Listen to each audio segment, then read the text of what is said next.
Hello, good morning to all. This is Dr. Lakshmi Prasanna, Faculty of English in the Department of Humanities and Sciences. Now today we have the session in English and what we are going to discuss here about our course and everything. Welcome back to academic session right now. And now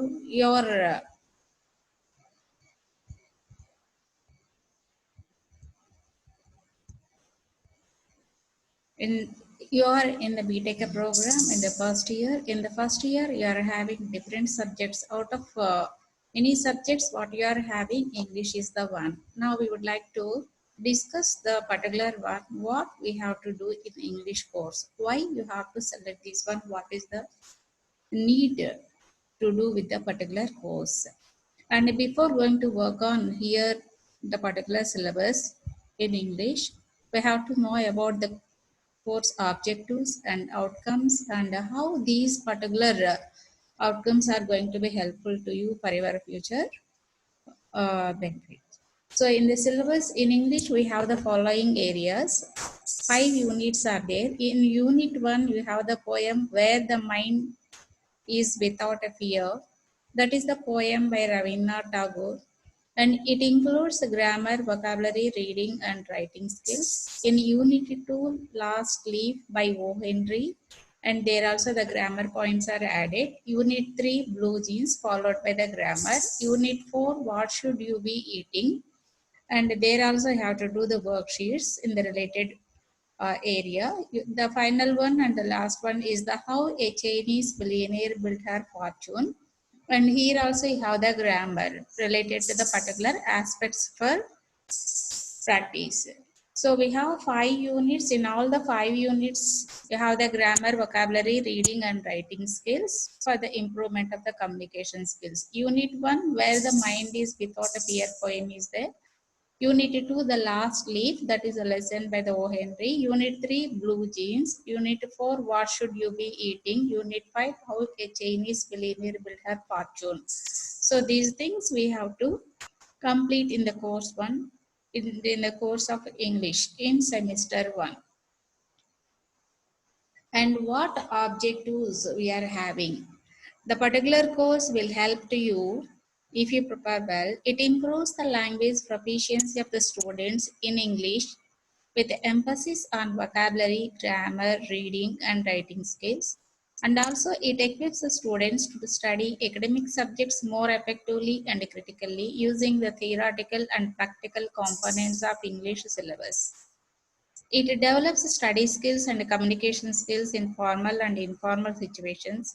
And also it understands the importance of defining, classifying and practice the unique qualities of the professional writing style.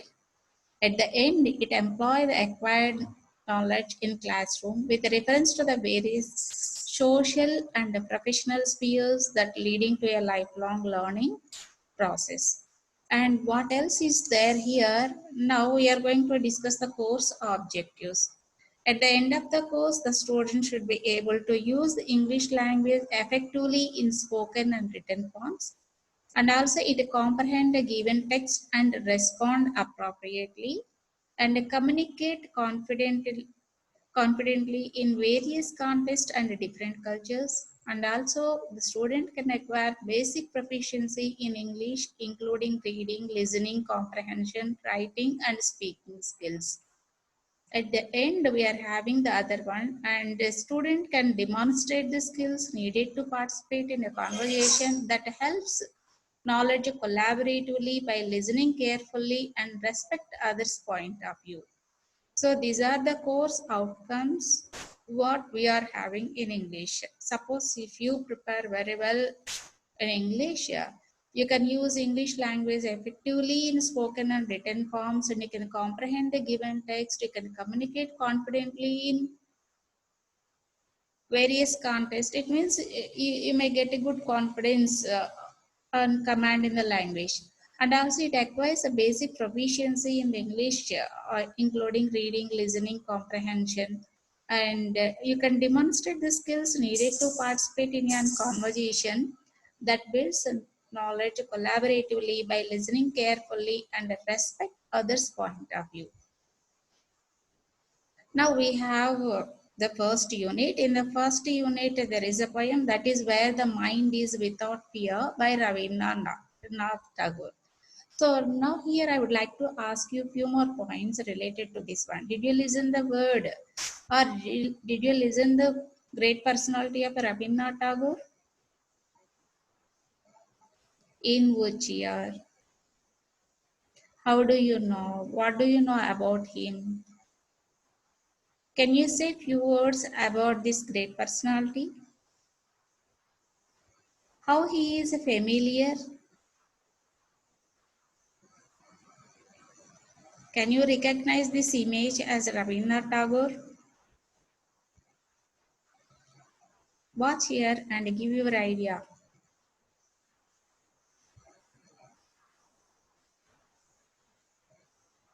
Yes.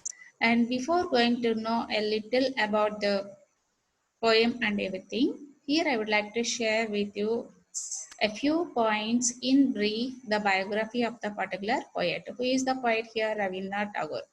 So here I am giving you and sharing you a few but not much. In a brief manner, I would like to share with the biography of this particular great personality in literature. Rabindranath Tagore was born on 7th May 1861 in the year, and he died in the year of 1941 on 7th August. Was popularly known by his pen name Bhanu Simha Tagore and Bonita Gurudev and Kabiguru and Vishwakavi. Like that, he has many other titles also. He was a Bengali poet, writer, composer, and painter from the Indian subcontinent. He reshaped Bengali literature and music as well as Indian art with a contextual modernism in the late 19th and early 20th century. He is the author of profoundly sensitive, fresh, and beautiful verse of Gitanjali. He became in 1913 the first non-European to win the Nobel Prize in Literature.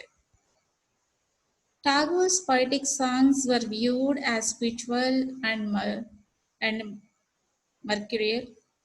However, his elegant prose and magical poetry remain largely unknown outside Bengal. He is sometimes referred to as the bird of Bengal.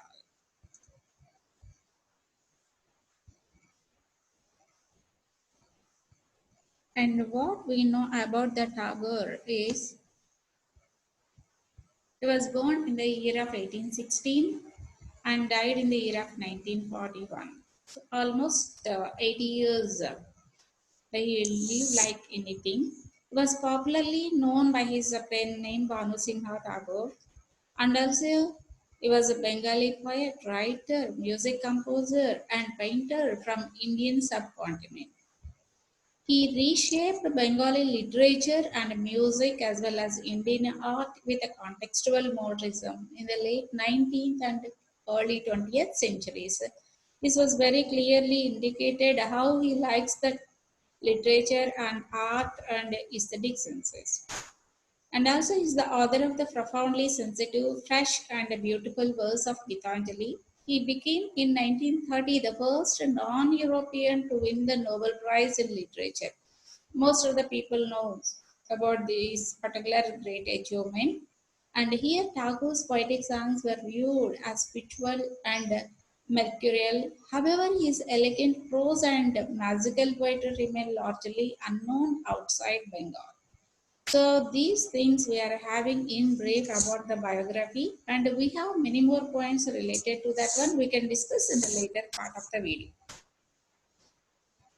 And coming to the part of his referred poem, what we are going to discuss in our course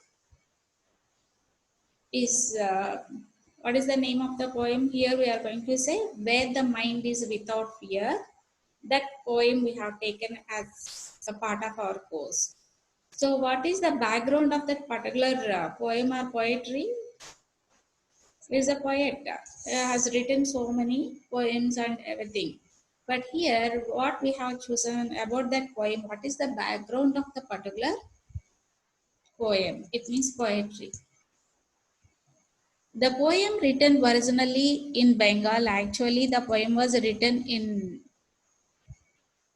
Bengali and it was composed before India's independence, most probably in the year of 1900. He composed the particular poem probably in the year of 1900. The original poem titled Prardhana and was included in an anthology named Naivedya.